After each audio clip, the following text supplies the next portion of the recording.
ಈ ಚಿತ್ರದಲ್ಲಿರುವ ಪ್ರಾಣಿಗಳು ಗಿಳಿ, ಜೇನುನೊಣ, ಎತ್ತುಗಳು, ಆಕಳು, ಕುದುರೆ, ಮೀನು, ಕುರಿ, ಟಗರು, ನಾಯಿ. ಪ್ರಾಣಿಗಳಿಂದ ನಮಗೆ ಆಗುವ ಉಪಯೋಗಗಳನ್ನು ಮೇಲಿನ ಚಿತ್ರದಲ್ಲಿ ತೋರಿಸಿದೆ. ಕೊಟ್ಟಿರುವ ಖಾಲಿ ಜಾಗದಲ್ಲಿ ಸಂಬಂಧಿಸಿದ ಉಪಯೋಗಗಳನ್ನು ಬರೆ. ಖಂಡಿತ ಈ ಚಿತ್ರದಲ್ಲಿ ಪ್ರಾಣಿಗಳಿಂದ ನಮಗೆ ಆಗುವ ಉಪಯೋಗಗಳನ್ನು ಸರಳವಾಗಿ ವಿವರಿಸುತ್ತೇನೆ. ಹಸು ನಮಗೆ ಹಾಲು ಕೊಡುತ್ತದೆ. ಹಾಲು ನಮ್ಮ ಆರೋಗ್ಯಕ್ಕೆ ತುಂಬಾ ಒಳ್ಳೆಯದು. ಎತ್ತುಗಳು ಹೊಲದಲ್ಲಿ ಉಳುಮೆ ಮಾಡಲು ಸಹಾಯ ಮಾಡುತ್ತವೆ. ಇದರಿಂದ ನಾವು ಬೆಳೆಗಳನ್ನು ಬೆಳೆಯಬಹುದು. ಕುದುರೆಯನ್ನು ಸವಾರಿ ಮಾಡಲು ಮತ್ತು ಸರಕುಗಳನ್ನು ಸಾಗಿಸಲು ಬಳಸಲಾಗುತ್ತದೆ. ಮೀನು ನಮಗೆ ಆಹಾರವನ್ನು ಒದಗಿಸುತ್ತದೆ.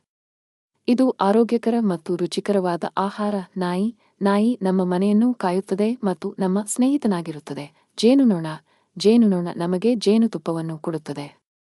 ಜೇನುತುಪ್ಪ ಸಿಹಿಯಾಗಿರುತ್ತದೆ ಮತ್ತು ಆರೋಗ್ಯಕ್ಕೆ ಒಳ್ಳೆಯದು. ಗಿಳಿ ನಮ್ಮ ಮನರಂಜನೆಗೆ ಸಹಾಯ ಮಾಡುತ್ತದೆ.